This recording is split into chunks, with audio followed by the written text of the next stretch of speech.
आगे और पीछे ओम लगा के करे।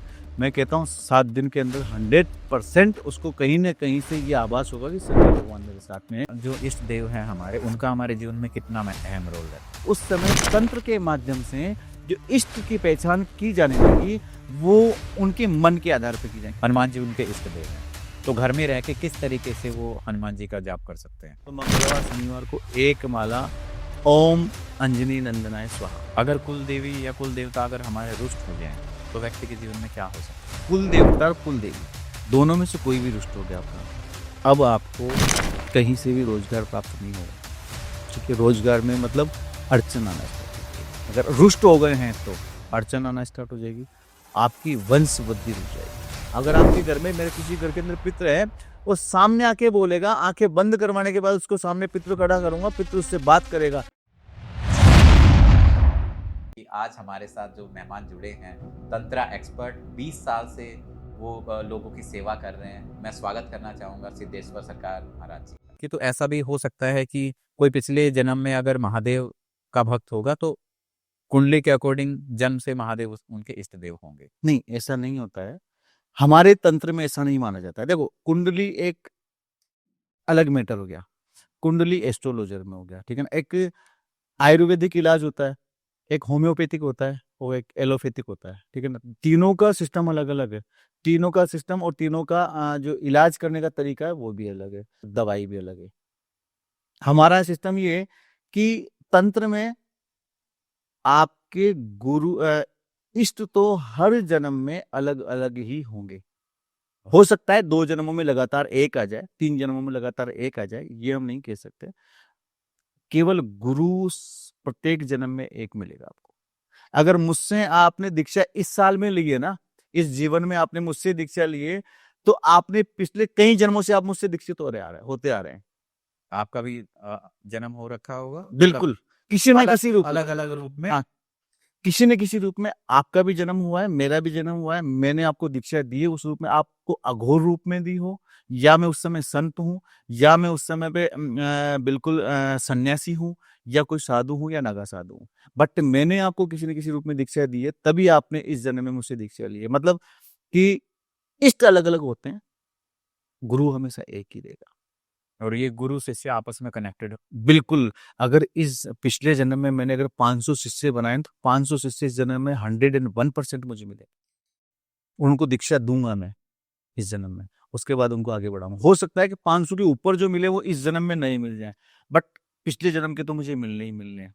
अगर कोई शिष्य पिछले जन्म में 202 गुरुओं से अगर अटैच रहा है, तो वो इस जन्म में 2 गुरु से अटैच रहेगा, उन्हीं दो से रहेगा। उन 2 से अटैच रहेगा। हो सकता है तीसरा गुरु इसमें अगर इस जन्म में अलग मिल जाए, बट पिछले गुरु मिलने ही मिलने हैं। ये कुंडली के आधार पे अगर थोड़ा सा मैं बताऊं तो देखा जाता है कि आपकी राशि क्या है, फिर राशि का स्वामी देखा जाता है, और राशि के स्वामी का जो गुरु है वो कौन है वो देखा जाता है। कि जैसे कि आपकी जो राशि है, कुंभ राशि मानते हैं, कुंभ राशि मान के चलते हैं। कुंभ राशि का जो स्वामी है वो शनि है, शनि के जो गुरु हैं वो शिव है, भगवान शिव। तो शिव उसके इष्ट हो गए। इस टाइप से कुंडली में हम लेते हैं, ठीक है।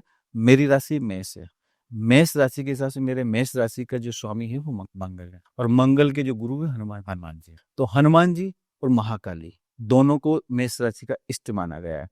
इसी प्रकार से सब राशियों का कुंडली के आधार पर अपन इष्ट सेट कर सकते हैं, या फिर हम वैसे अगर भाव से देख सकते। हाँ, कुंडली किसी को पता नहीं है कि मतलब बहुत से लोग 80% लोग को वो आज से 20 साल पहले कोई नहीं लिखता था कि किसके जन्म कब हुआ। ये तो अभी 20 साल से चौचले होने लगे कि बर्थडे मनाओ और ये मनाओ और मनाओ। पहले कुछ नहीं, पहले तो बस ठीक है अपना खाना वाना बनाया, खाया पिया, इतना सा हो जाता था। अब ये सिस्टम होने लगे हैं, तो अब मानने लगे हैं कि ये आपकी डेट ऑफ बर्थ है, डेट ऑफ बर्थ के हिसाब से कुंडली बनी है, ये हुआ है हुआ। आज से 25-30 साल पहले कुछ नहीं था ऐसा। उस समय भी कैसे याद रखती थी माता? मेरी मम्मी ने मेरा बर्थडे पता कैसे याद रखा है? मेरा बर्थडे याद रखा है कि यार कि बेटा, मैं पूछता मम्मी कब हुआ था ना, कि श्राद्ध जो चलते हैं ना, श्राद्ध के अंदर जो चौथ आती है, चतुर्थी, उसके दिन तेरे नाना के घर पे थी, और तेरे नाना के घर पे रात को 11:30-12 बजे हॉस्पिटल में जन्म हुआ था। अब चौथ कब आई थी मुझे पता ही नहीं है, हाँ। अब कब हुआ था। पर वो निकाला जा सकता है। बट निकालोगे कब? अब उसको ये पता हो कि मैं 1981 में हुआ हूँ या 82 में हूँ, तब निकाल सकते हो उस चीज को, हाँ, है ना? लेकिन साल ही पता नहीं है। अब साल पता नहीं है, उसने तो बोल दिया। अब वो बोले मैं बोला, मैं चल ठीक है कोई दिक्कत नहीं, हुआ था। अब वो मैं निकालू कब का निकालू? उस दिन तेरे नाना जी की छुट्टी थी, दूसरे दिन। तो कहने का मतलब पहले हाँ, ऐसा ही लोग थे ना, वो ऐसे रखते थे।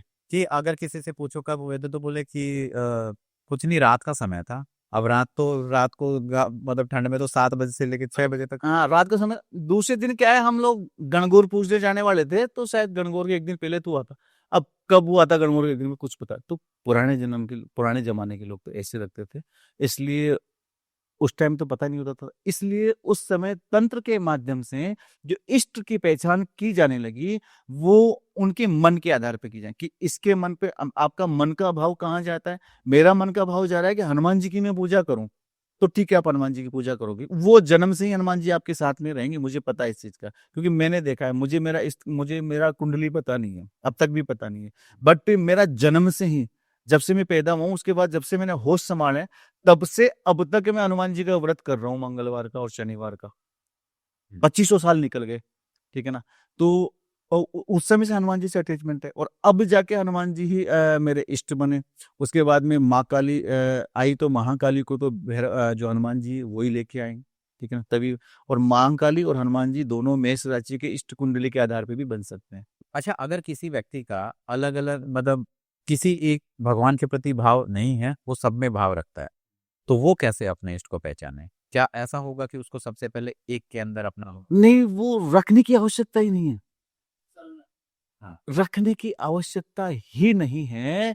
वो मुझे पता है, आप 50 लोगों में पूछ लेना, वो अपने आप वो बोलेगा कि गुरुजी हमारे घर के अंदर तो लक्ष्मी जी को पूजते हैं, बजरंगबली को पूजते हैं और माता काली को पूजते हैं, इसके अलावा कभी कभी भैरव की सबकी पूजा करते हैं हम लोग। तो फिर आप उससे पूछो कि नहीं, ये तो चलो ठीक है, सबकी पूजा होती है, बट तुम्हारा एक अटेंशन तो कहीं ना कहीं दिल से अटैचमेंट एक से मिलेगा ही मिलेगा, 100% मिलेगा। ऐसा होता ही नहीं है। अब तक मेरे पास जितने शिष्य हैं, कम से कम मेरे पास में लगभग 1500 से ऊपर शिष्य हैं इस समय पे। बट उनमें से एक भी शिष्य ऐसा नहीं है कि वो सबको इष्ट मान की पूजा करता है। उनमें से सब शिष्यों के इष्ट अलग अलग और एक प्रॉपर शिष्ट होता है। हमारा जो इष्ट देव है हमारे, उनका हमारे जीवन में कितना अहम रोल रहता है? अहम रोल, जन्म से लेकर मृत्यु तक इष्ट देव का ही रोल रहता है, ठीक है ना? आपको आपकी शादी कब होनी है, आपकी पढ़ाई कितनी होनी है, पढ़ाई कहाँ तक होनी है, पढ़ाई के बाद में आपका जो रोजगार है वो किस दिशा में जाएगा, कहाँ जाएगा, कैसे जाएगा, शादी होनी है तो कैसे, कब, कहाँ, ये सब कुछ इष्ट ही करवाता है आपका। यदि आप समय से इष्ट को पहचान लेते हो, समय से आप इष्ट को मानने लग जाते हो, समय से इष्ट का जाप करने लग जाते हो, तो आपके जीवन में फतेह ही फतेह होगी। कभी आपको छोटी मोटी उलझनों से डरना ही नहीं पड़ेगा। इष्ट हमेशा साथ रहता है जीवन में। अच्छा, अब अगर हम बात करें, जैसे अभी आपने बात की कि जाप करना, बहुत सारे लोग हैं जो अभी गुरु शिष्य परंपरा में नहीं आना चाहते, लेकिन अपने घर पे बैठ के वो सोचते हैं कि मैं बेसिक भक्ति के मार्ग से मैं करूं। तो अगर हम जैसे थोड़े बहुत एग्जाम्पल ले, जैसे मान लो कोई हनुमान जी उनके इष्ट देव हैं, तो घर में रह के किस तरीके से वो हनुमान जी का जाप कर सकते हैं? शास्त्रों में भी ये लिखा हुआ है, और हम तंत्र में भी इस चीज को मानते हैं कि एक ग्रस्त व्यक्ति, जिसके बीवी है, बच्चे हैं, परिवार है, फैमिली है, एक ग्रस्त व्यक्ति अगर सुबह शाम अगरबत्ती और घी का या तेल का दीपक लगा के सुबह शाम उससे जितना हो सकता है उतना, अगर जो भी उसका इष्ट है उसका जाप कर ले, वो उसके लिए बहुत होता है। ग्रस्त व्यक्ति का पहला कर्तव्य ये है कि उसके परिवार को रोटी, कपड़ा और मकान, तीनों चीज अवेलेबल कराए। इसके बाद में अगर आवश्यकता पड़ती है, इसके बाद में उसके अगर उसको समय मिलता है, तो वो कोई जाप या कोई साधना कर सके तो अच्छी बात है। नहीं तो उसका जो पहला धर्म है, पहला कर्तव्य है, वो अपने पत्नी को, अपने बच्चों को, अपने परिवार को पालने का और उनको खिलाने पिलाने का धर्म है, ठीक है ना? फिर भी हम चाहेंगे कैसे करे वो, ठीक है ना? तो इष्ट के लिए कुछ नहीं करना, जो भी इष्ट की, हनुमान जी इष्ट ले लिया अपन ने, हनुमान जी इष्ट है, आप कुछ मत करो, मंगलवार का व्रत कर लो अगर आपसे होता है तो। नहीं होता है तो केवल एक टाइम हनुमान जी की अच्छे से पूजा अर्चना कर लो।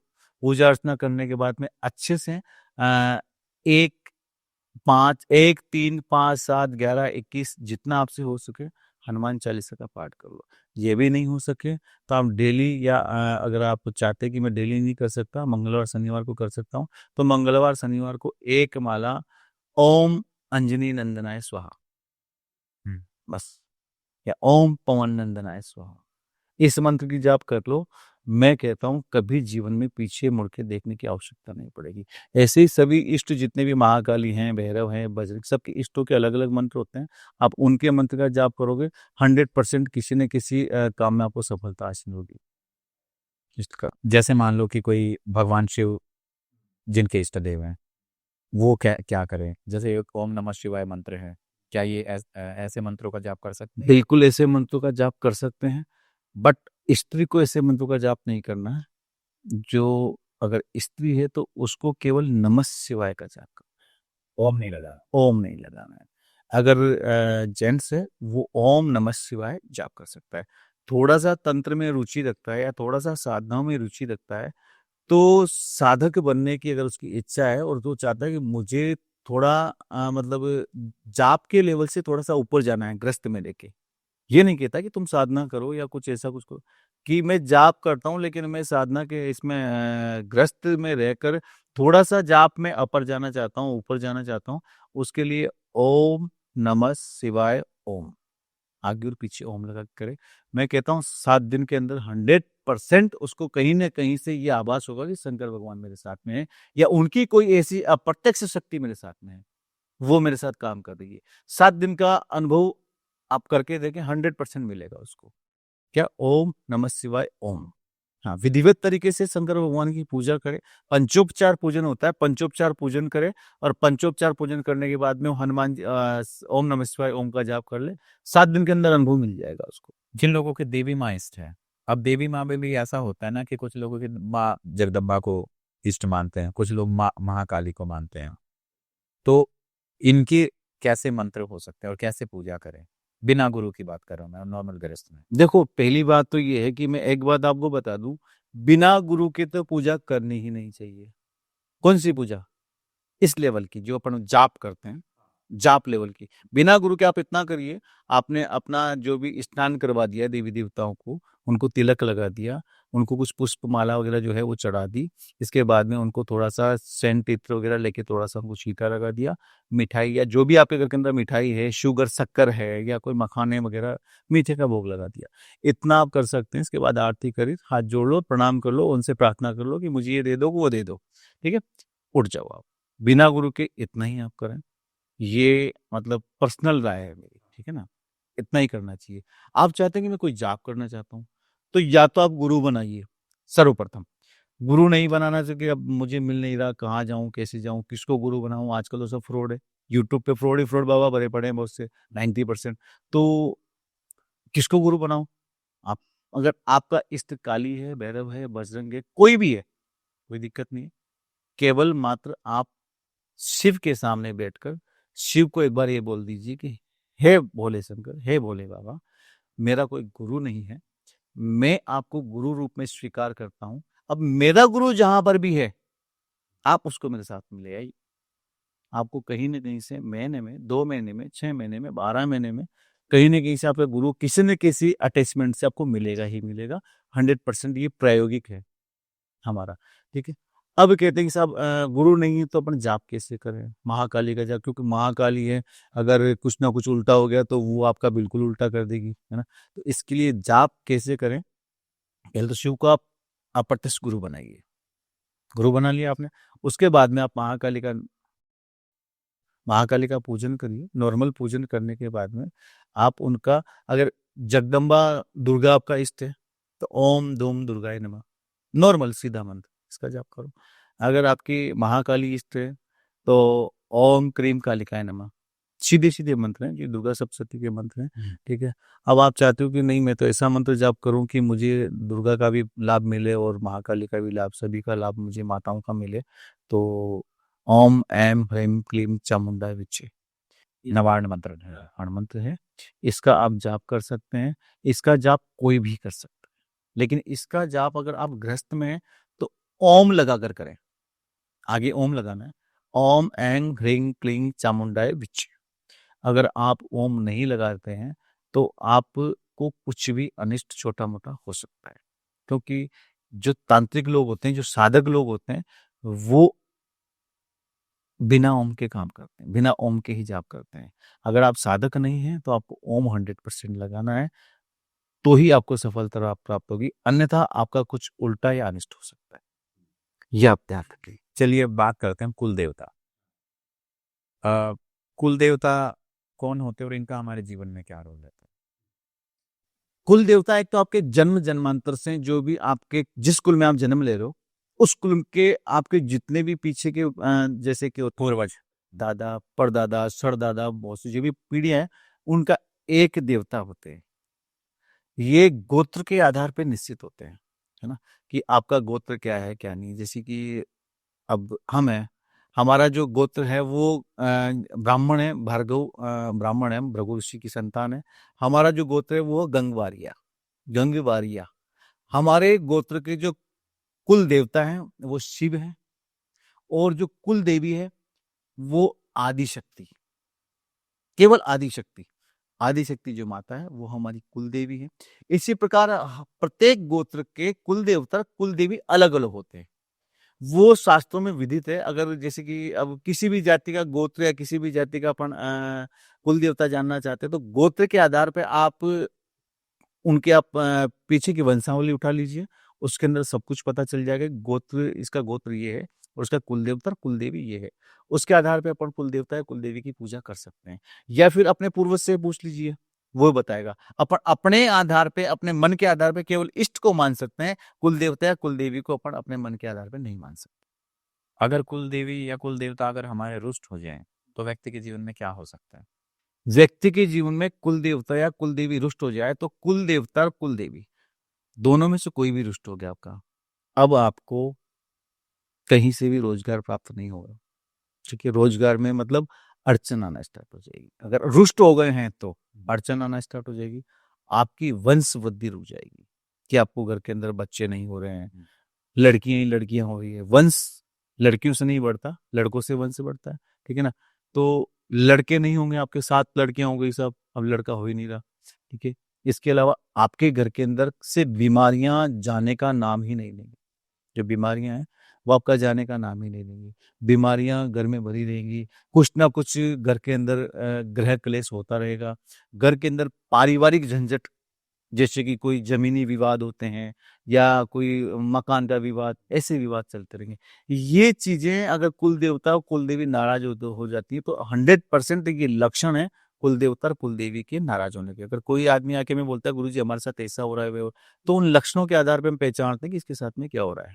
शक्तियां बाद में आके बात करती हैं, बट पहले हम लक्षणों के आधार पर पहचानते हैं उसको। अगर एक ऐसा केस लेके जिसके कुल देवी कुल देवता नाराज है और वो जा रहा है साधना के लिए, वो अपर लेवल की साधना कर रहे हैं, लाइक माँ काली की साधना, माँ जगदम्बा की साधना, हनुमान जी की, तो ऐसे में क्या होगा कि अगर जैसे वो हनुमान जी की साधना करेगा तो कुल देवता कुल देवी जो रुष्ट थे वो सही हो जाएंगे, या फिर पहले उनको उनकी पूजा करनी पड़ेगी? पहले आपको अपने कुल देवता और कुल देवी को मनाना पड़ेगा, उसके बाद ही आप किसी साधना क्षेत्र में आप जा सकते हैं। साधना क्षेत्र में जाके साधनाएं कर सकते हैं। यदि आपने कुल देवता और कुल देवी को मनाया नहीं है, कुल देवता तो छोड़ो, कुल देवता तो बात की बातें हैं, है ना। कुल देवता तो बहुत पीछे, क्योंकि कुल देवता तो अपने 10-20 पीढ़ियों से चले आ रहे हैं पीछे से। बट पितृ, पितरों का नाम सुना होगा कि पितृ होते हैं ना। पितृ यदि नाराज हैं आपके तो भी आप साधना क्षेत्र में आगे नहीं बढ़ सकते। पितृ तो अभी 1-2 पीढ़ी से ही हुए होंगे ना, 100 साल से होंगे, 50 साल से हुए होंगे। उन पितृ, अगर वो पितृ नाराज हैं तो भी आप उस साधना क्षेत्र में आगे नहीं बढ़ सकते, और 100% आपको विफलता मिलेगी इसके अंदर, बिल्कुल। क्या किसी को ये सटीक जानना हो कि उसके पितृ नाराज है या कुल देवता कुल देवी नाराज है, तो ऐसा कोई तरीका है जिससे पता लगाया जा सकता? कुल देवता और कुल देवी नाराज, इनके लक्षण सेम होते हैं। लक्षणों से ही अपन जानकारी लेते हैं। आप कहोगे कि डॉक्टर को जाके बोलोगे कि डॉक्टर साहब मुझे छींक आ रही है प्लस नाक में पानी से आ रहा है, तो क्या जुकाम हो गया।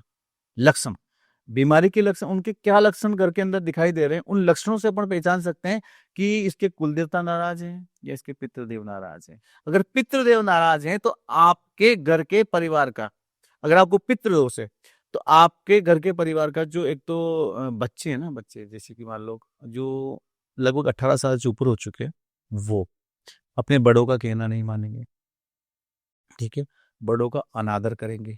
ये लक्षण होते हैं पितृ दोष के। प्लस ये जो घुटना है ना, ये कई लोगों को देखा होगा बैठे बैठे घुटना हिलाते रहते हैं, ये हिलाते हैं ना, देखा होगा कहीं का, है ना, उसको बोल देना तेरे घर के अंदर पितृ दोष है, बिना कहीं बोल देना। आपके अधिकतर गुप्तांग को यहाँ से मतलब एक झुंड चलती है या कुचर चलती है, वो चीजों हल्का यूं करते रहते हैं हमेशा ना गुप्तांगों को, तो ये पितृदोष के लक्षण है। अगर आप बार बार दिन में 1 घंटा आप बैठे हैं, 1 घंटे में आपने 10 बार ऐसे कर लिया यूं करके, इसका मतलब 100% पितृदोष, ठीक है। बुजुर्ग आदमी बैठे हैं सामने, उसके सामने आप ये पैर पे यूं पैर रख के बैठे हो, बुजुर्ग आगे सामने बैठा है, अब आपकी आदत है पैर पे पैर रख के बैठ गए आप, इसका मतलब आपको पितृदोष है। ये लक्षण होते हैं पितृदोष के। प्लस आपके बिजनेस धंधा वगैरह कम होता चला जाएगा और आपके हाथ पैरों में दर्द रहेगा। जॉइंट पेन जो होता है ना, ये पितृदोष की वजह से होता है। आपने देखा होगा 25-26 साल के लड़कों को जॉइंट पेन होने लग जाता है, वो पितृदोष की वजह से।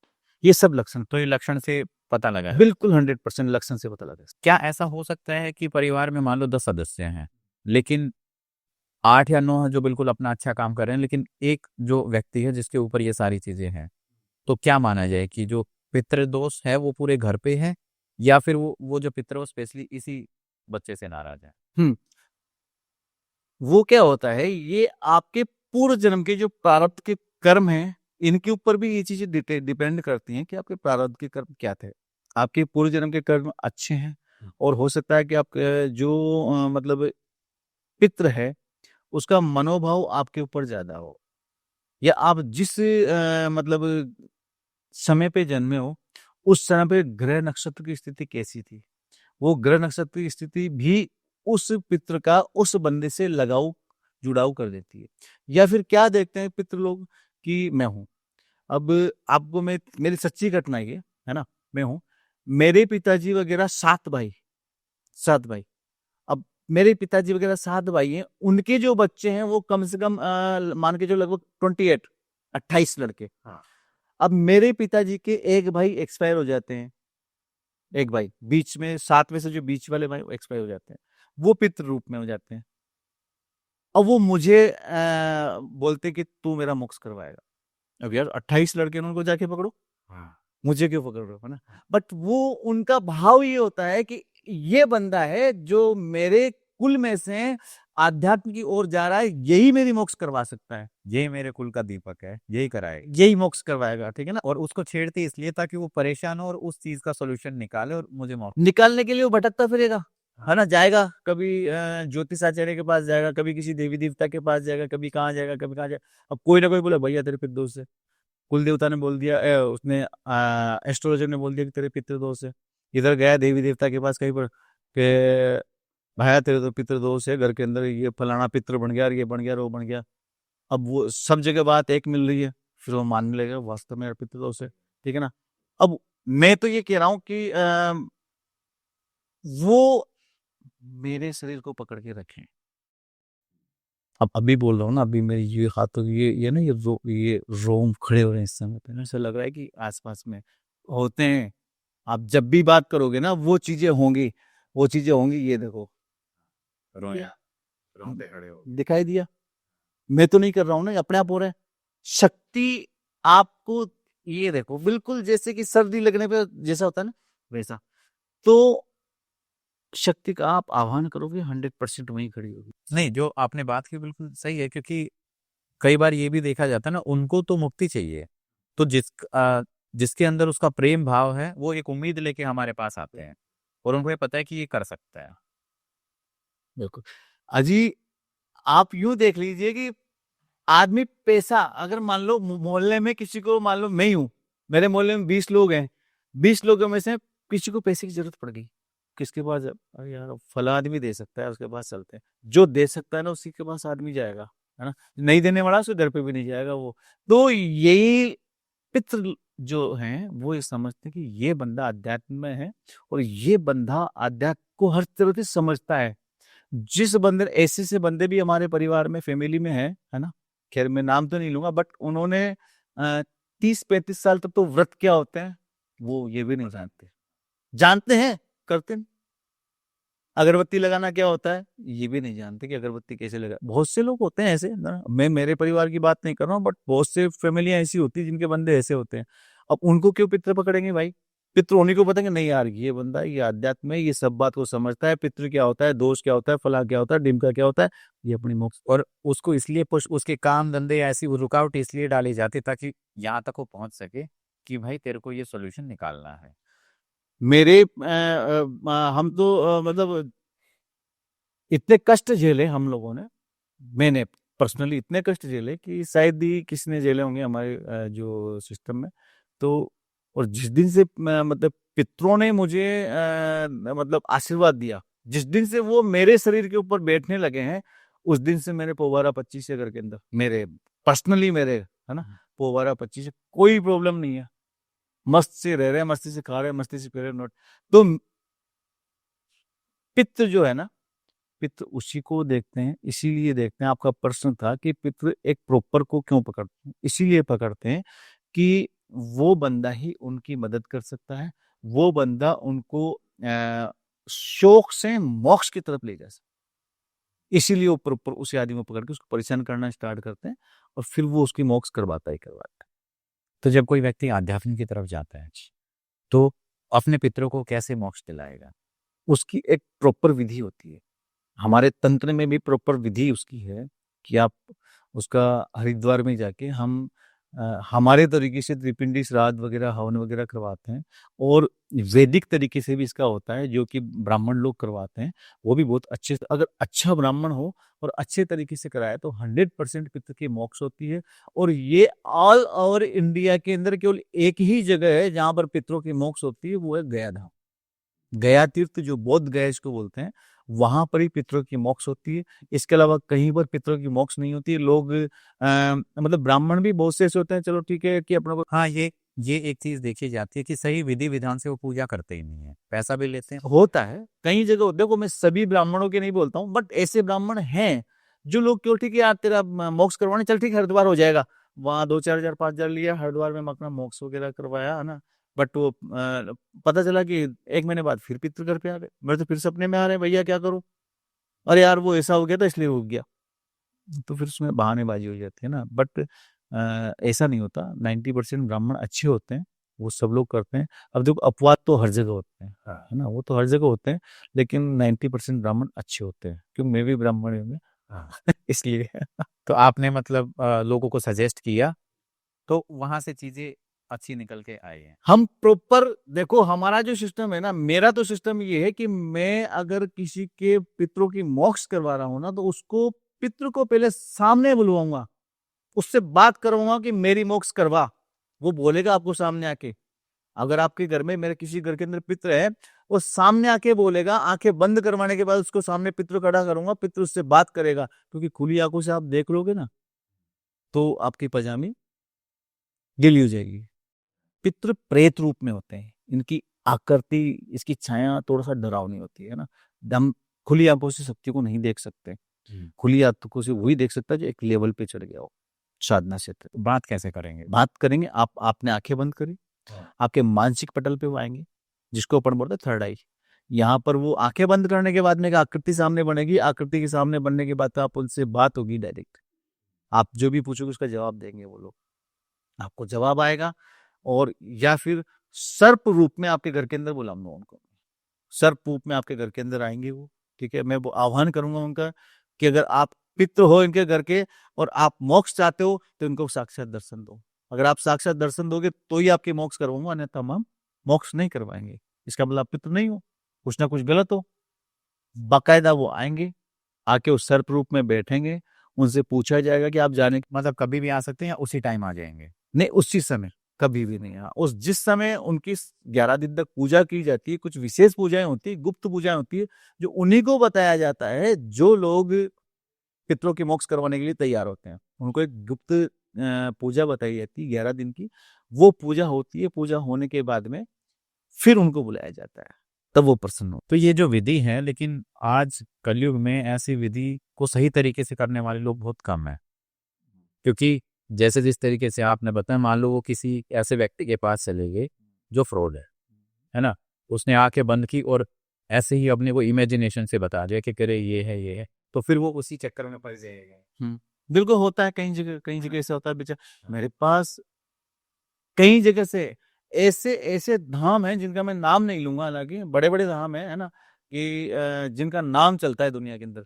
वहां साथ साथ चौकी, एक बच्चा तो मैं प्रत्यक्ष बात करवा दूं, वो बोलता है कि गुरुजी अगर मुझे सामने मिल जाए ना वो बंदा, तो मैं उसके सामने बोल दूं, ठीक है ना। मैं 21 चौकी करके आया हूं वहां पर, लेकिन मुझे राय राय का दाना देखा है, इतना सा भी फर्क नहीं पड़ा मुझे। आपके यहाँ आने के बाद में जो विशेष आपने बताया, और उस हिसाब से मैंने पूजा करवाई, मुझे 25% फर्क है। और मैं, आपने 3 मंगलवार मुझे बताएं, 3 मंगलवार, फर्स्ट मंगलवार में फर्क मिलता है, तब जाके वो थर्ड मंगलवार तक आते हैं, ठीक है ना। तो प्रत्यक्ष को प्रमाण की आवश्यकता नहीं होती ऐसे से, मतलब अब कहूँ ही क्या मैं, मतलब ऐसे दाम है आपको बताऊं। वहां से लोग आते हैं बेचारे, उनसे बोलते 21 चौकी कर ले। अब भाई तू 21 चौकी करवा, उसकी हालत तो देख, उसको 25 लाख का तो कर्जा हो रहा है ना, उसके बच्चे भूखे मर रहे हैं। 25 चौकी, अगर मान लो कि मैं जयपुर से अगर दिल्ली आता हूँ तो एक बार का 1500 से 2000 रुपये खर्चा होता है मेरा। तो 21 चौकी का मतलब क्या हो गया उसका, 21 चौकी मतलब 42,000 तो खर्चा हो गया। फिर वहां पर आएगा जाएगा, टाइम वेस्ट, सारी चीजें नहीं करना चाहिए। हमारे दाम पे सब कुछ निःशुल्क है, फ्री, कोई चार्ज, कोई पैसा नहीं लगता है। जो पूजा पाठ की सामग्री होती है वो हवन का, हम बता देते हैं कि भैया ये हवन का सामग्री आप ले आओ, ठीक है। वो सामग्री लाते हैं, अपने हाथ से हवन करो, हम नहीं करेंगे हवन, आप अपने हाथ से हवन करो। हवन का जो चार्ज वो अपने आप वो उनका वो करते हैं, हमें कोई पैसे की जरूरत नहीं। तो ये सिस्टम होता है तरीकों से करने का। आप कब से कर रहे हैं? लगभग मुझे करीब हो गए करीब 20 साल हो गए। 20 साल हो गए। अभी आपकी एज क्या है? अभी एक मेरी 46 है। लेकिन आप 46 जैसे लगते नहीं हो आप, मतलब एज कम लगती है। क्या इसके पीछे क्या रीजन है? बहुत अच्छा क्वेश्चन किया आपने ना। क्या होता है कि आप कई साधकों को देखना, आपने पॉडकास्ट किए होंगे, हाँ। और भी साधकों के किए होंगे, सभी साधकों में ये चीजें देखने को मिलेगी आपको। मतलब जो स्पिरिचुअलिटी आध्यात्म में है, जो मेडिटेशन करते हैं, मंत्र जाप करते जो जाप कर रहे हैं, जो अध्यात्म में है, जिनका इष्ट उनके साथ में है, जो अपने देवी देवताओं के घर के जो भी जैसे गुरु गणेश, इष्ट कुल देवता, कुल देवी, स्थान देवता, पितृ देवता वगैरह, इनकी जो पूजा करते हैं डेली डेली के तरीके से, तो उनकी एज हमेशा कम। क्यों? जो जाप होता है ना, जाप के जो प्रभाव से जो आपके चारों तरफ ऊर्जा बनती है, जिसको आप ओरा मंडल बोल सकते हो, ठीक है ना। तो इससे आपके शरीर के ऊपर ये इफेक्ट पड़ता है। पहला इफेक्ट तो आपको 24 घंटे आपके साथ में कोई ना कोई एनर्जी रहेगी, पहला। दूसरा इफेक्ट आपको मिलेगा, आपकी वाणी में मधुरता आ जाएगी। साधक, साधक का मतलब शांत। पहला गुण साधक का ये होना चाहिए, अगर वो शांत है तो साधक है। साधक को कभी गुस्सा नहीं आता है, भले ही आप उसको कितना ही कुछ बोल लो। मेरे पीछे से कोई भी लोग गाली निकाले, मुझे कोई मतलब नहीं है, निकाल रहा है निकालने दो। वो जितना गाली निकाल रहा है उसके पाप बढ़ रहे हैं, पुण्य घट रहे हैं, और मेरे पुण्य बढ़ रहे हैं, उसके पाप कट रहे हैं, ठीक है ना। तो कहने का मतलब साधक को शांत होना चाहिए, ठीक है। दूसरा है कि जो साधक होता है वो जितना जाप करेगा उसकी आयु उतनी कम दिखना स्टार्ट हो जाएगी। क्यों? क्योंकि उसके चेहरे पे जो नूर होगा ना, जो चेहरे के ऊपर चमक होगी, वो चमक अपने आप वहां उस एज को रोक देती है। हिरण्यकश्यप का नाम सुना होगा आपने, ठीक है ना। राजा बलि का नाम सुना होगा आपने, और भी कई राक्षस भी हुए हैं। और रावण का नाम आपने सुना होगा, रावण तो सभी जानते हैं, रावण को तो, ठीक है ना। ये सब लोग साधना साधना करके ही आगे बढ़े हैं। साधना मतलब किसी भी एक इष्ट का जाप करना। ओम ब्रह्मदेवाय नमः, ओम ब्रह्मदेव की साधना कर ली आपने, और किसी को नहीं पकड़ाना। ब्रह्मदेव आएंगे आशीर्वाद। अब इनकी साधना होती थी मतलब 10-10 हजार साल तक, 5-5 हजार साल तक, इतनी बड़ी बड़ी साधनाएं होती थी। ये एक बार लगा के बैठ, क्योंकि इनको जो प्राण है इनको सिर में चढ़ाना, वो सब कुछ सिखाना पड़ता है, सब कुछ आता है उनको। तो ये चढ़ा के बैठ जाते थे। इनके एक ऋषि तो ऐसे हुए थे जिनके मतलब शरीर पे दीमक चढ़ गई थी, दीमक खा गई थी, केवल कंकाल कंकाल रह गया था, ठीक है ना। तो जब उनको आशीर्वाद मिला तो वो अपने आप एक अपना यौवनावस्था में वापस आ गए। तो साधना एक ऐसा मार्ग है जिससे आप अपनी भूख को रोक सकते हो, प्यास को रोक सकते हो, आपकी उम्र को रोक सकते हो, आपकी श्वास को रोक सकते हो और आपकी वाणी को रोक सकते हो। हर चीज़ को आप रोक सकते हो। तो इसीलिए मेरी भी थोड़ी-सी उम्र कम लग रही है कि मतलब ज़्यादा नहीं, थोड़ा बहुत कर लेता हूँ जाप वगैरह, है ना? जाप खूब किए मैंने, 8-8 घंटे, 7-7 घंटे, 11-11 घंटे बैठ के नाइट को 7 बजे ही बैठ गया, पता नहीं है कब खाना है, कुछ नहीं खाना, सुबह 7 बजे उठना है तो उठना है। तो आप ध्यान में बैठते थे या फिर नॉर्मल माला से जाप? नहीं, मैंने माला से जाप नहीं किया कभी।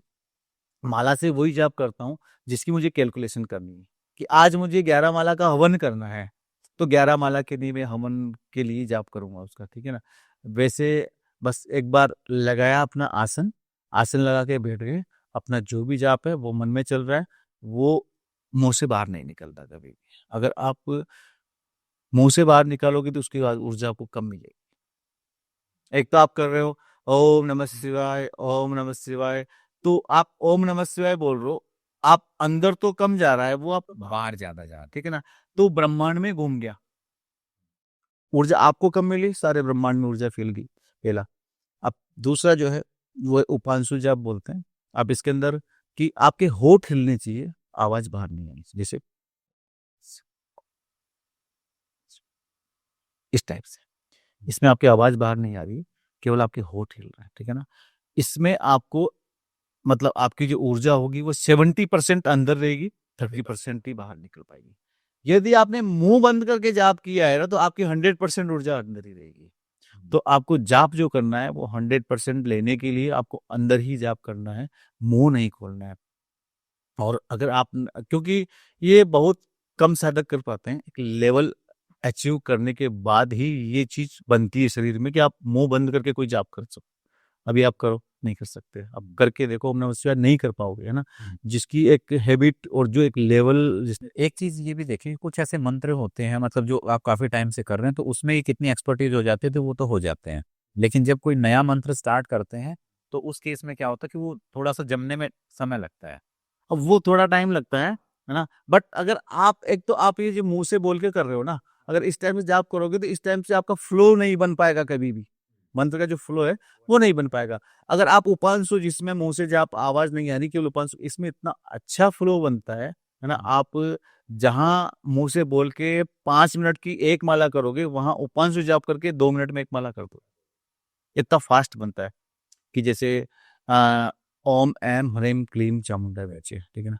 तो उसका अगर उपांशु जाप करते हैं तो आपको ओम चमड़ चम क्लीम चमड़ चम क्लीम चमड़ चम क्लीम चमड़ चम क्लीम चमड़ चम क्लीम चमड़ चम क्लीम चमड़ चम चमड़ चम। अब मेरे मन में तो स्पष्ट है, मुझे पता है ना? कि आपको लग रहा है कि यार मतलब कुछ गड़बड़ हो रहा है, गड़बड़ नहीं हो रहा, क्योंकि ये मतलब इतना फ्लो है हमारे अंदर।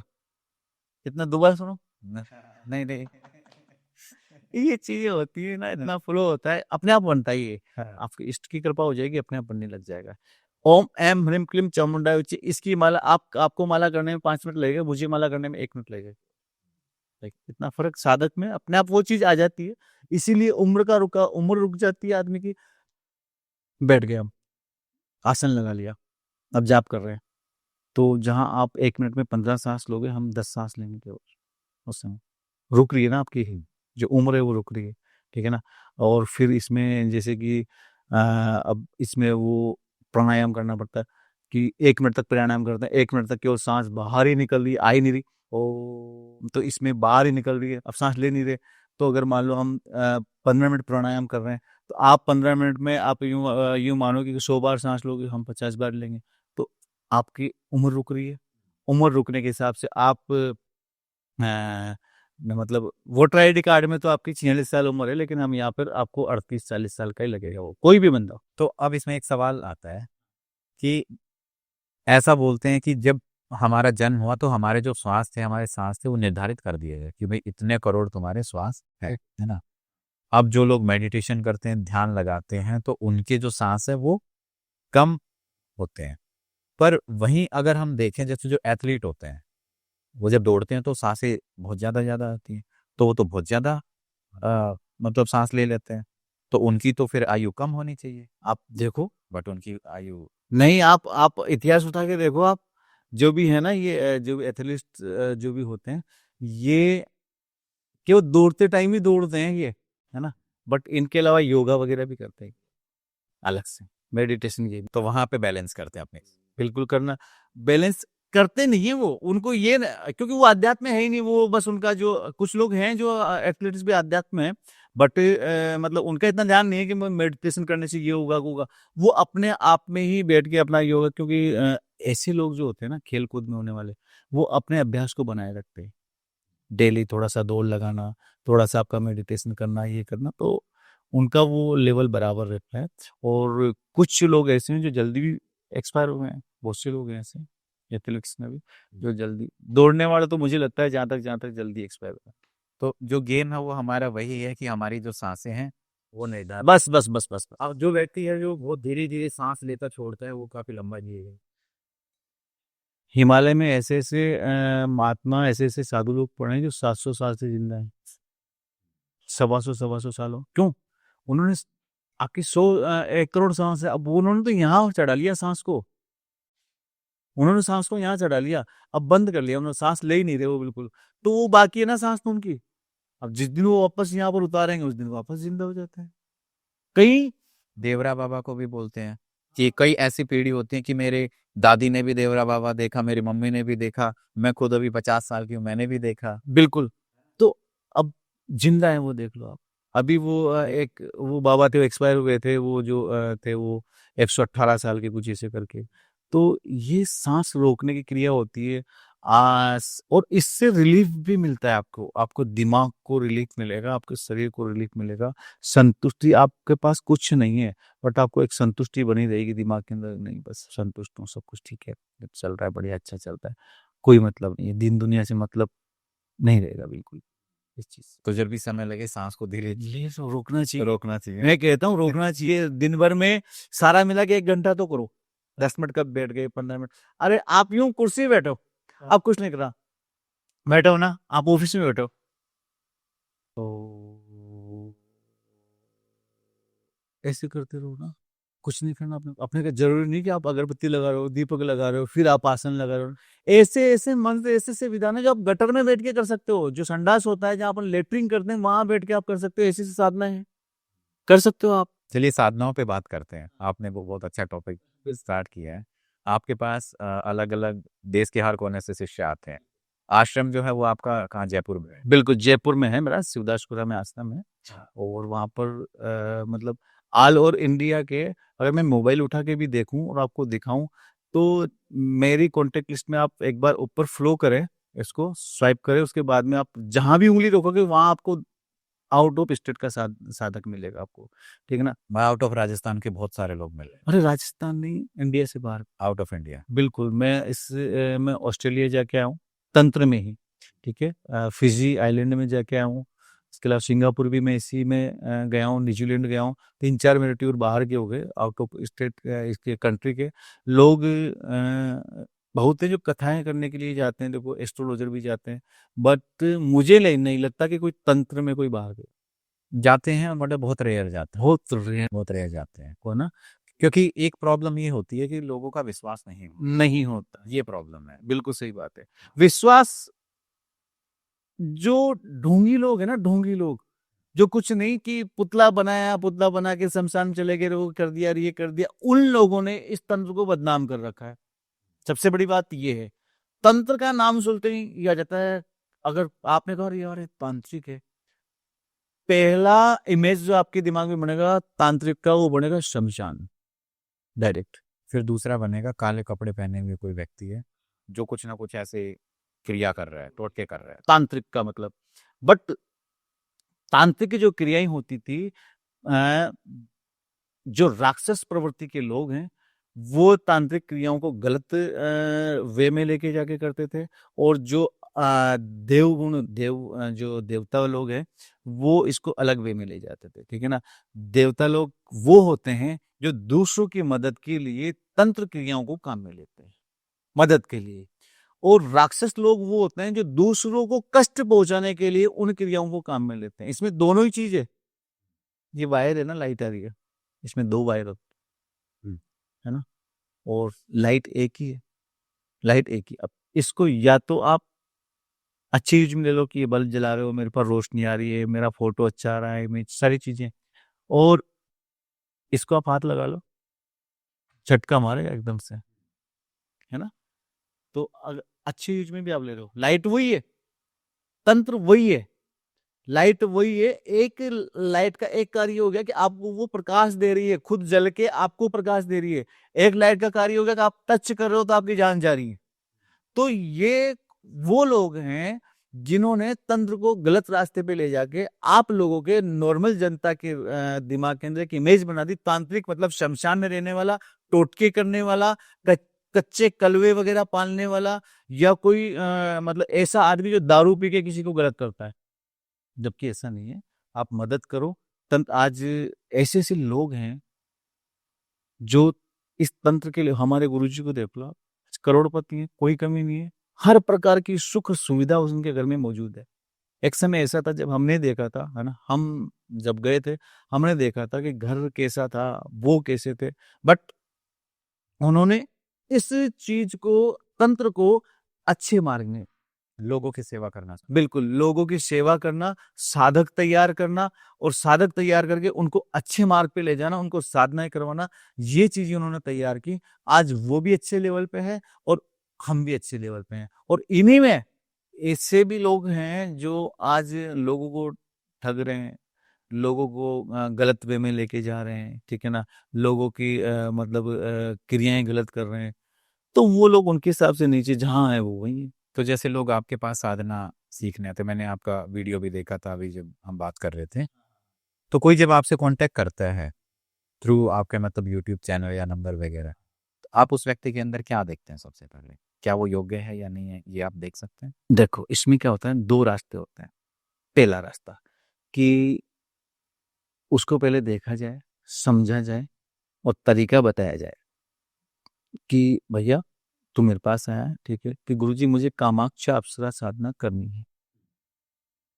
मैं बोलूंगा ठीक है, इसको करने के लिए हमारे जो आश्रम है उसका एक सिस्टम है, उस सिस्टम को फॉलो करो, आप साधना करो। पहला तो ये हो गया। और फिर हम, वो हमारे पास जब आएगा तब हम उसके अंदर देखेंगे कि इसके अंदर इतनी एबिलिटी है या नहीं है ना। तो एक रास्ता तो क्या, उसको बोलेंगे भैया तेरे अंदर ये एबिलिटी नहीं है। वो आप कैसे ध्यान लगा के देखते हैं? नहीं, वो साधक के जो, हम ध्यान लगाने की जरूरत नहीं पड़ती, एक लेवल ऐसा आ जाता है साधक के पास में, है ना, तब वो देखते ही बता देता है कि इसके अंदर क्या एबिलिटी है क्या नहीं, वो चीजें एक लेवल पे आ जाती हैं। मतलब एक आपका इतना एक्सपीरियंस है, आप देख के पर्सन को बता सकते हो कि ये व्यक्ति इसने जीवन में कुछ जाप किया है? हाँ हाँ हाँ, बिल्कुल बिल्कुल। आपने भी जाप किया है? हाँ, मैंने किया है। आपने भी जाप किया है? आपने नहीं बताया ना मुझे पहले, आपने अच्छे से जाप किए हैं, ठीक है ना, बढ़िया से जाप किए हैं, और आपने इष्ट को प्रॉपर लिया है हमेशा, ठीक है ना, आपने भी अपने इष्ट को प्रॉपर लिया है। कुछ गलतियां बीच में हुई थी, वो गलतियां सही आपने खुद ने की है, बिल्कुल सारा सिस्टम सही किया है, ठीक है ना। तो मेरा कहने का मतलब ये है कि मैं साधक को, मैं तो ऐसा कुछ नहीं हूँ, सब गुरु का आशीर्वाद, माता रानी की कृपा है, और पिताजी का, माताजी का आशीर्वाद है ना, उनके इस आशीर्वाद से सब कुछ होता है, और उनके आशीर्वाद से अपन करते हैं। और मुझे लगता है कि सही गुरु वही है कि कम से कम उसके अंदर इतनी कैपेबिलिटी होनी चाहिए कि अपने शिष्य का वो देख के बता सके कि ये उसके काबिल है या नहीं। अजी हम बता देते हैं, लेकिन आज के शिष्य ही बेवकूफ हैं। कैसे? गुरुजी मुझे मतलब नहीं, मुझे तो साधना करवा दो आप। भाई देख कैसा है, अभी ये सिस्टम फॉलो कर, उसके बाद में हम तुझे साधना दे। नहीं गुरुजी आप तो साधना, मैं तो साधना नहीं। मेरे मतलब अब तक अगर मैं चाहता तो मेरे 5 से 7 हजार शिष्य हो जाते, बट तो नहीं किया। क्यों? क्योंकि हम उसको पहले सिस्टम बताते हैं। हमारा एक सिस्टम होता है, क्या होता है, हमारे पास जो भी लोग आते हैं कि गुरु दीक्षा देना और साधना करवाना, ये तो हो गया मतलब एक अलग भाव कि हाँ बस मुझे तो गुरु दीक्षा देनी है, साधना करवाना है। ये इसका भाग्य है कि ये साधना कर पाता है या नहीं कर पाता है, इसको प्रत्यक्षीकरण होता है कि नहीं होता है, ये इसका भाग्य है, बाय लक। लेकिन मैं, जो मेरा सिस्टम है, मेरा सिस्टम ये है कि अगर कोई बच्चा, कोई भी बच्चा आपके पास आ रहा है, वो एलकेजी में आपके पास आ रहा है, ठीक है, फ्रेशर है, उसको कुछ पता नहीं है। अब आप चाहोगे कि उसको मैं 10th का एग्जाम दिलवा दूं? नहीं, नहीं दिलवा सकते। आप 10th के एग्जाम में बैठा दोगे, फेल हो जाएगा। 10th के छोड़ो, आप 5वीं के एग्जाम में बैठा दोगे, फेल हो जाएगा वो, ठीक है ना। 10th और 5वीं का मतलब समझ रहे हैं आप? 10th का मतलब हो गया कि जिन जिन्नात कबीस वाली साधना है। हाँ। और 5वीं का मतलब हो गया कि छोटी सी अप्सरा की साधना दे दी, कोई प्रेत की साधना दे दी, ये छोटी मोटी साधना। तो अब वो फेल होगा। अब हमारा जो सिस्टम होता है कि भाई पहले तो आया है, सबसे पहले गुरु दीक्षा लो। गुरु दीक्षा लेने के बाद में आप अपने गुरु मंत्र का 1.25 लाख जाप करो, इसका दशांश हवन करो। ये हो गया फर्स्ट। अब सेकंड स्टेप है, आप गणपति, गुरु के बाद गणेश जी आते हैं, ठीक है ना। कि अब लोग बोलते हैं कि गणेश जी तो भगवान है, गुरु तो एक गुरु होता है नॉर्मल, ये वो नहीं। गुरु सबसे पहले हो, सबसे पहले है, उसके बाद में भगवान है। भगवान भी गुरु के बाद में होते हैं। तो फिर गणपति का हम लेते हैं। गणपति का उनका हम जो भी हमारा अनुष्ठान है वो 1.25 लाख जाप का अनुष्ठान करवाते हैं मंत्र का। गणपति का गुरु जी प्रसन्न कर लिए अपन ने, गणेश जी प्रसन्न कर लिया, आप अपना इष्ट की तरफ जाएंगे। अब इष्ट कौन सा है हमारा? कि इष्ट हमारा हनुमान जी है। ठीक है भैया, ये साध्वी की साधना है हनुमान जी की, या आप हनुमान जी को प्रसन्न करो पहले। अब हनुमान गुरु भी हो गया, गणेश जी भी हो गया, इष्ट। अब कौन आ जाएगा अपने घर के कुल देवता, घर के कुल देवता या कुल देवी, दोनों एक ही अनुष्ठान से प्रसन्न हो जाते हैं। कुल देवता कुल देवी का अनुष्ठान होता है, वो 7 दिन का होता है। उससे कुल देवता कुल देवी भी हमने प्रसन्न कर लिए। प्रसन्न होना नहीं होना हमें मतलब नहीं है। हमने तो खाना परोस दिया है, अब हम खाने के लिए बोले आप खाइए, आपको भूख नहीं है, वो हमारी टेंशन नहीं हो, आपकी टेंशन। जब आपको भूख लगे आप खा लेना, मतलब हमने अनुष्ठान कर दिया, अब आपको प्रसन्न कर लिया है।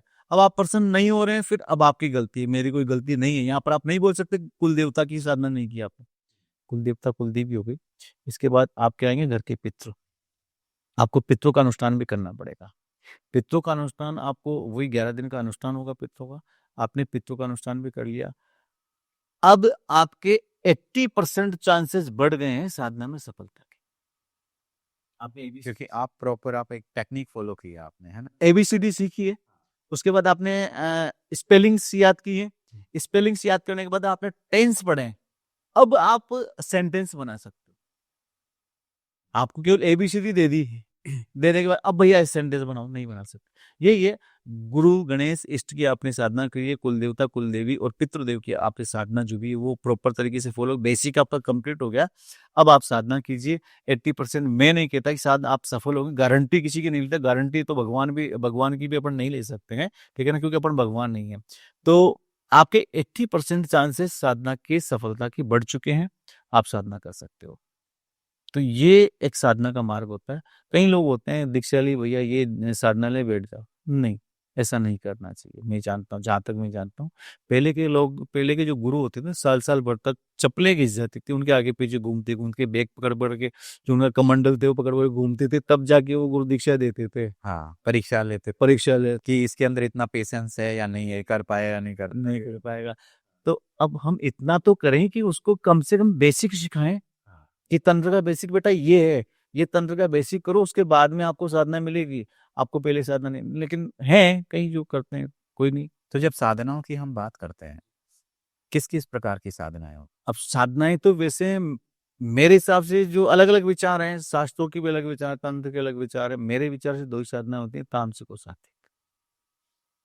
तामसिक और सात्विक 2 ही प्रकार की साधना है। सात्विक का मतलब हो गया कि आपको उसके अंदर कोई भी ऐसा तामसिक पदार्थ यूज नहीं लेना है।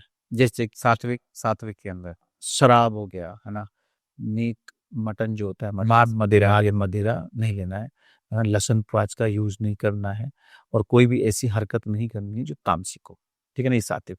सात्विक के अंदर कई सावधानी होती है, जैसे कि आपको नीचे सोना है, बेड पे नहीं सोना है, जहाँ उस रूम में ही सोना है जिस रूम में आप साधना कर रहे हो। आपके इष्ट की तरफ पैर करके नहीं सोना है। जब तक आपके 11 दिन, 5 दिन, 7 दिन, 21 दिन साधना चल रही है, तब तक आपको सादा जीवन और उच्च विचार अपने रखने हैं। सादा जीवन का मतलब किसी का आपको घृणा नहीं करनी, किसी की आपको चुगली नहीं करनी है, किसी का आपको बुराई नहीं करनी है, झूठ नहीं बोलना है, अपने बड़ों का आदर करना है, बिल्कुल सिंपल रहना है। आपके शरीर पे कोई भी ऐसा चीज नहीं होना जैसे कि आपको, कि बहुत से लोग तेल लगा रहे हैं या कोई क्रीम मिलेगा, ऐसा कुछ यूज नहीं लेना है आपको, है ना। बिल्कुल सिंपल रहना है। लहसुन प्याज का आपको त्याग करना है, और मांस मदिरा का आपको त्याग करना है। आपके पूरे दिन आपको जो आपका मंत्र मिला है साधना में उस मंत्र का केवल जाप करना है, जो भी मंत्र उसका साधना काल में तो आपको बैठ के करना ही करना है, बट पूरे दिन भी वो मन में चलता रहे, ऐसा आपको भाव सारे दिन रखना है। ये तो अपने इसके हो गए। सबसे बड़ा जो मतलब इसके अंदर सावधानी होती है वो होती है ब्रह्मचर्य। ब्रह्मचर्य की आपको साधना जो लोग गृहस्थ होते हैं, वो ग्रस्त होते हैं, उनके लिए भी ब्रह्मचर्य बहुत आवश्यक है, यदि वो साधना कर रहे हैं। मतलब वो जो 11 दिन का जो हाँ, 11 दिन का नहीं, आपको जिस दिन से साधना शुरू होनी है उसके 3 दिन पहले से ब्रह्मचर्य का पालन स्टार्ट कर देना है और 3 दिन बाद तक ब्रह्मचर्य का पालन करना है साधना में। अगर 11 दिन की साधना है तो 16 दिन की होगी। क्या क्या एक्सपीरियंस होते हैं साधना के समय, जो आपने जैसे अब एक्सपीरियंस तो आप पूछो मत, एक्सपीरियंस तो इतने अच्छे अच्छे एक्सपीरियंस किए हैं कई साधकों ने, ठीक है ना। साधकों का मैं नाम नहीं लेना चाहूंगा क्योंकि हाँ मतलब एक जनरल वैसे, हाँ तंत्र का जो पहला नियम होता है ना वो था गुप्त। अगर शक्ति सामने आ रही है वो बोलेगी कि आप हमें गुप्त रखोगे, जिस दिन आपने हमें सार्वजनिक कर दिया उस दिन हम चले जाएंगे। और ऐसा होता भी है ना। उसको सार्वजनिक किया कि अरे यार क्या मेरे पास अप्सरा है, छक गायब। उसके बाद आप कितनी अप्सरा बुलाओ नहीं आएगी आपकी अप्सरा, है ना। तो ये चीजें होती हैं। और अब जो साधना, क्या बोला से पूछे तो? नहीं, मैं ये पूछ रहा था कि क्या एक्सपीरियंस होते हैं लोगों को जैसे साधना करते समय। मेरे कई शिष्य को एक्सपीरियंस हुए हैं कि जैसे कि एक शिष्य था, हाँ, उस शिष्य को मैंने खबीस की साधना करवाई थी। खबीस का नाम सुना होगा आपने। खबीस बहुत गंदा, बहुत इतना गंदा कि उसके पास में आप उसके मतलब 5 मीटर तक आसपास नहीं बैठ सकते आप। बदबू इतनी मतलब बदबू आएगी उसके में। उसकी साधना मैंने करवाई थी तो वो उसके साथ में आके सोने लग गया था। लड़का था लड़का? लड़का लड़का था। मतलब सोने का मतलब कि बिस्तर में वो सो रहा है। उसको लग रहा है कि वो मतलब जैसे कि वो नाइट को वो सोया है नीचे, अपना गद्दा बिछा के सो गया। अब उसको 100% दिखाई दे रहा है कि ये कोई आके यहाँ सोया है, ये गद्दा दब रहा है नीचे, जैसे फिल्मों में नहीं दिखाते हैं कहीं में, गद्दा दब रहा है, ये यहाँ से आया तो पैर इसने रखे हैं, ये रखे हैं। वो डर गया। रात को उसने मुझे 2 बजे फ़ोन किया ना, 11:30 बजे से उसकी साधना स्टार्ट हुई थी, 2 बजे 1:30 बजे साधना खत्म हो गई थी। इसका जो मंत्र होता है वो कम ही मंत्र होते हैं, इसके करीब 52 या 55 मंत्र जाप करने होते हैं। तो वो केवल 55 बार जाप करके सोया 2 बजे, 1:30 बजे करीब। 2 बजे तो मुझे फ़ोन किया, गुरुजी क्या हुआ? गुरुजी मुझे डर लग रहा है। मैं कहा क्या बात हो गई? गुरुजी ऐसा-ऐसा हो रहा है मेरे साथ में। मैंने कहा कोई नहीं, नो टेंशन, वो जैसे आके सो रहा है सोने दो आराम से, तुम्हें कुछ नहीं करना है, ना तुम्हें बात करनी है। अगर वो तुमसे बात करता है तो ही बात करनी है, उससे कोई बात नहीं करनी, ठीक है। उस दिन सो गया वो। अब सोने के बाद में दूसरे दिन मतलब ये करीब 11 दिन की साधना थी। तो दूसरे दिन फिर वही उसने जाप किए, है ना। तो इसके जो जाप होते हैं वो संडास गटर में बैठ के किए जाते हैं, ठीक है, नग्न अवस्था के अंदर। तो उसने जैसे जाप किया वो बाहर से कुंडी कटकटाने लग गया उसकी, क्योंकि वो आ चुका था उस मकान के अंदर। कुंडी कटकटाने लग गया कि अरे मैं तो आ गया यार, मेरा क्या जाप कर रहा है तू। ऐसे आवाज आई? बिल्कुल क्लियर आवाज आ रही है उसको। और वो फोन लेके बैठता था गटर के अंदर। उसको पता है कि यार मैंने बोल रखा था अगर कोई ऐसी वैसी घटना होती है तो मुझे कॉल करना, क्योंकि कहीं ना कोई प्रॉब्लम हो जाए तो गड़बड़ हो सकती है। वो आ गया वहां पर। वो बोलता है कि मैं तो आ गया, तू जाप किसका कर रहा है, जाप बंद कर दे। वो जाप बंद नहीं कर रहा है। फिर दोबारा फिर उसने जब उसके करीब 20 के लगभग, क्योंकि इतना बड़ा मंत्र है वो, है ना, करीब 1 बजे, तो उसमें टाइम लगता है।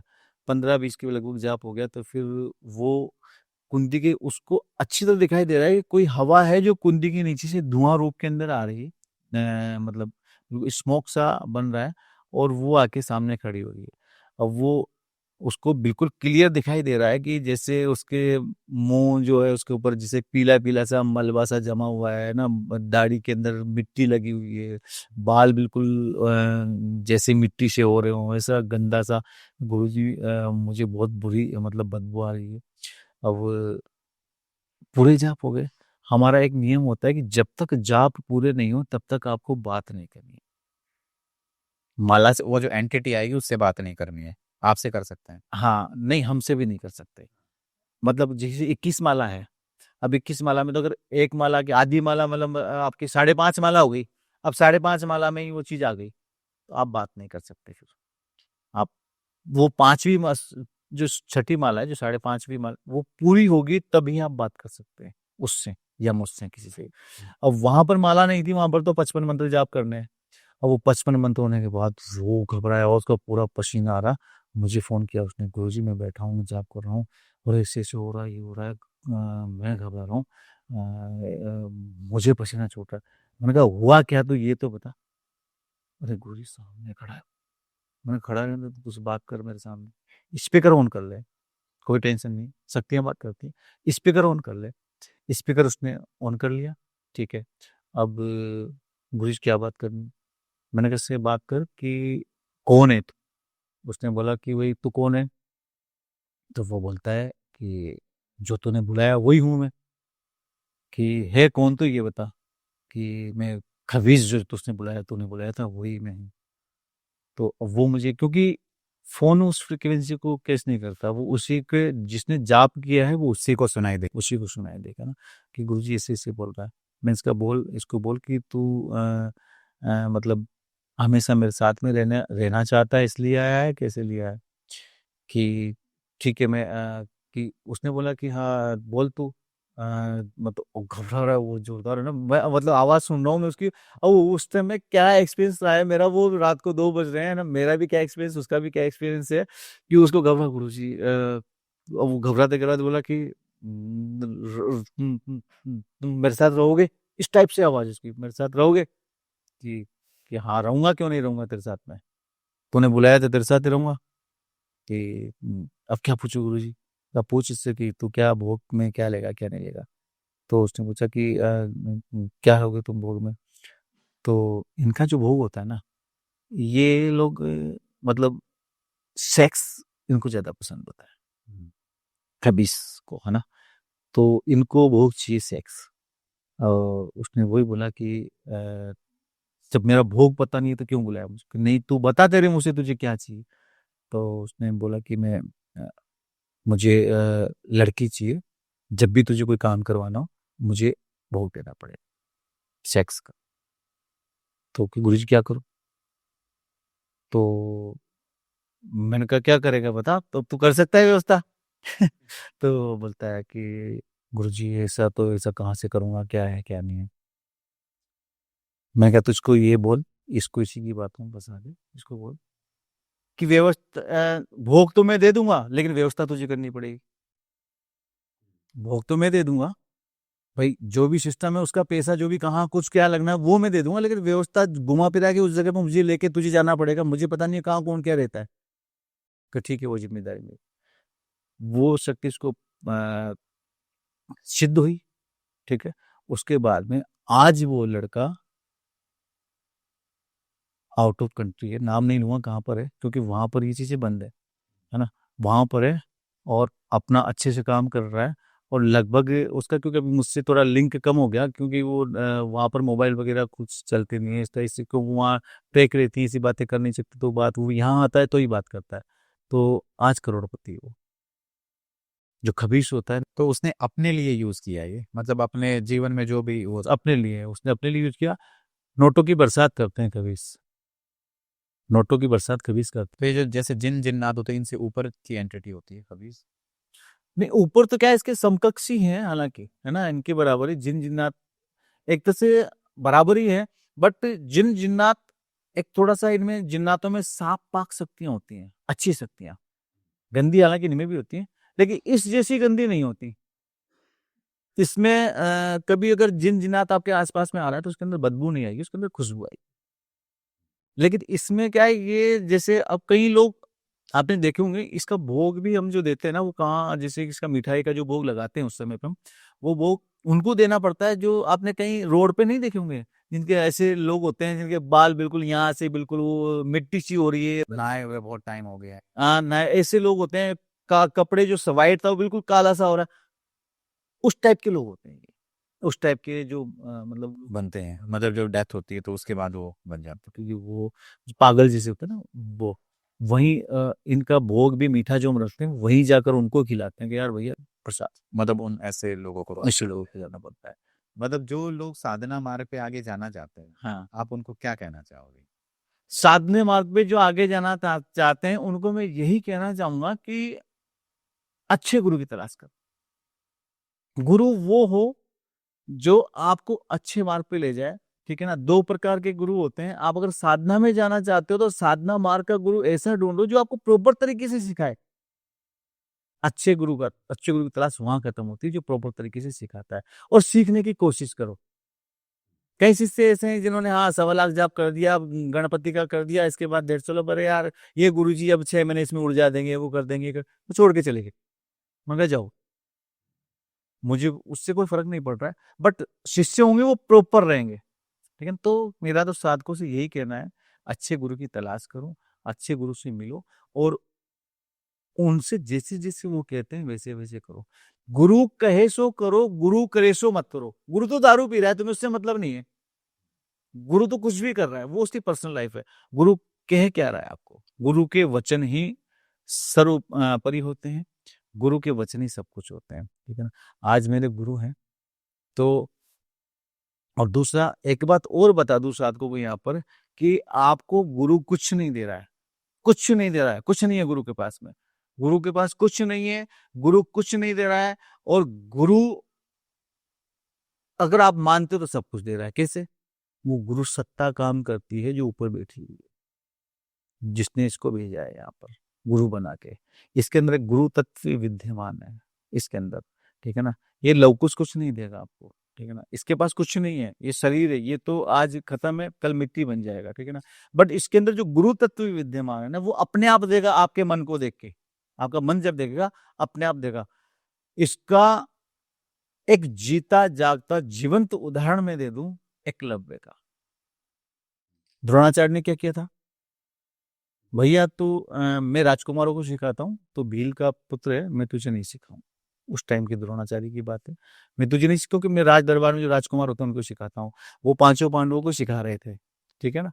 भील वो एकलव्य थे, उन्होंने प्रणाम किया, गुरुदेव कुछ कृपा करो। कर नहीं भैया मैं कुछ नहीं कर सकता, तुम जाओ यहाँ से। निकाल दिया, वहां से चले गए। क्या किया एकलव्य ने? गुरु की मूर्ति बनाई ना। गुरु ने हाथ पकड़ के थोड़ी बोला कि ये कमान ऐसे पकड़ा जाता है, ऐसे खींचा जाता है, नहीं बोला ना उसने। गुरु जी ने कुछ भी, सिर्फ मूर्ति बना। मूर्ति बनाई, उसको 2 अगरबत्ती लगाई, उसको जो भी उससे पूजा वगैरह होती वो किया, और उनका नाम लेके तीर चलाना शुरू किया। एक दिन अर्जुन से भी बड़ा धनुर्धर बना था, जिसका क्या किया था पता है? अंगूठा ले लिया। अंगूठा ले लिया था। अब तेरा अंगूठा दे दे मुझे गुरु, जब तूने मुझे गुरु बनाया है तो गुरु दीक्षा में तो कुछ दिया ही नहीं। गुरुदेव आप मांगो, क्या चाहिए, क्या चाहिए आपको? तेरा अंगूठा चाहिए। बाएं अंगूठे की, इस अंगूठे से काम होता है। अब ये अगर ये कुछ नहीं रहेगा तो इससे कुछ नहीं कर सकते आप। ये अंगूठा काट के ले लिया, जिससे तो उसको पता था कि यार ये तो अर्जुन से बाहर निकल रहा है, ये कुत्ता था, इसी कुत्ते के मुंह में तीर चला दी, इसके मुंह से एक रक्त की बूंद तक नहीं निकली, और कुत्ते ने भौंकना बंद कर दिया। भौंकना बंद कर दिया। चलिए इस पॉडकास्ट को फिर यही एंड करते हैं। ठीक है। सो उम्मीद है दोस्तों आपको ये जानकारी अच्छी लगी होगी। अगर आपके कोई भी सुझाव हैं तो हमें कमेंट्स में जरूर बताइएगा, और बने रहिए तब तक हमारे साथ अगले पॉडकास्ट में। धन्यवाद।